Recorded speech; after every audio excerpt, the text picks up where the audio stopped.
સુરત નવી સિવિલ હોસ્પિટલના રેસિડેન્ટ ડોક્ટરના મૃત્યુ કેસમાં 24 કલાકમાં તપાસ પૂર્ણ કરવામાં આવી છે.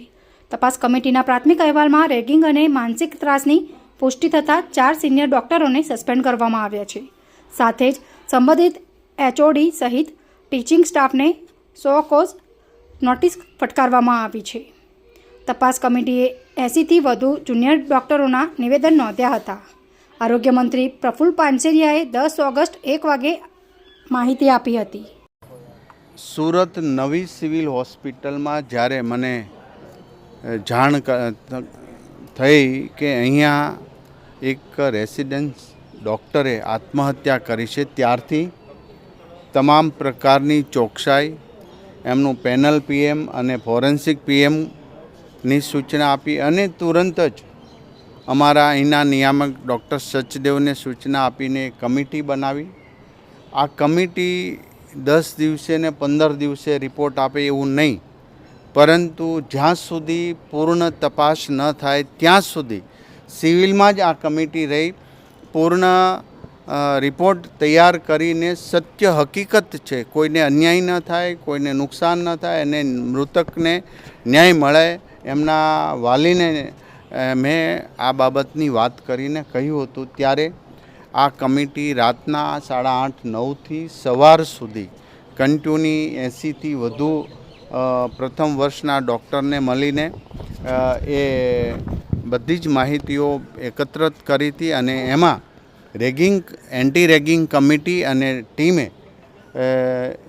ન્યાય માટેના બધા જ તારણો કાઢીને જે મૃતક ડૉક્ટર મૃત્યુ પામ્યા છે એમના સિનિયર આમને અવારનવાર ટોર્ચરિંગ કરતા હતા માનસિક રીતે.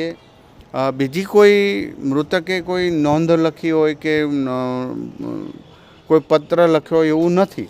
માટે આ નિવેદનો આધારિત એવું ફલિત થયું છે કે એમના સિનિયર ડૉક્ટરો આમને માનસિક રીતે હેરાન કરતા હતા. એમના સહઅધ્યાયીઓએ જે રિપોર્ટ આપ્યો એ પ્રમાણે 4 ડૉક્ટરોને એન્ટી રેગિંગ કમિટી અને જે ટીમ બનાવી હતી એમને સસ્પેન્ડ કર્યા છે ને એચઓડી સહિત જે એમના ટીચિંગ સ્ટાફ છે એમને શો કોઝની નોટિસ આપી છે. એટલા માટે કે આ ધ્યાન એમને રાખવાની જરૂરિયાત હતી અને સિનિયરો જુનિયરોને ક્યાંય પણ હેરાન ન કરે એ બધી જ બાબતો હવે કોલેજના એચઓડીને પણ એ જવાબદારીમાં આવે છે. માટે એમને નોટિસ આપવામાં આવી. મૃતકના પિતા શ્રી જોડે મેં કાલે 2 વાર વાત કરી હતી. એમને સાંત્વના પાઠવી હતી. એમને કહ્યું હતું કે સરકાર એક માનવતાવાદ સાથે તમારી સાથે છે, અમે તમારી સાથે. કંઈ ઘટતું હોય, કંઈ પ્રશ્ન હોય તો મેં મારો નંબર આપીને પણ એમને સાંત્વના આપી કે ડાયરેક્ટ તમે મારો સંપર્ક કરજો.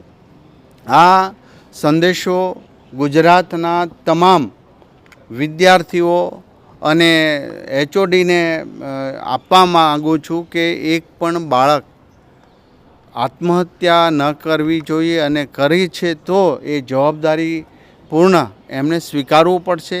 હું યુવાન ડૉક્ટર દીકરા દીકરીઓને વિનંતી કરું છું, તમે સિનિયર હો તો જુનિયરને જો હેરાન કરતા હોય તો આજથી બંધ થઈ જશો.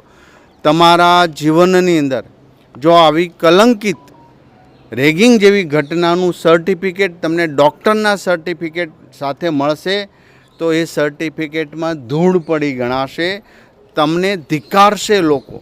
તમારામાં આવી માનવતા ક્યાં મરી પરવારી છે?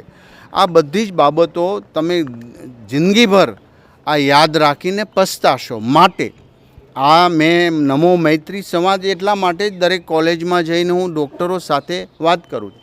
પણ બીજી વાત એ કરું છું કે જ્યાં રેગિંગનો પ્રશ્ન છે, જ્યાં હેરાન કરે છે, જ્યાં નાપાસ કરવાની ધમકી આવે છે, આવી ક્યાંય પણ ધમકી મળતી હોય તો તમે તમારા ડીનને ત્યાં જાણ કરો.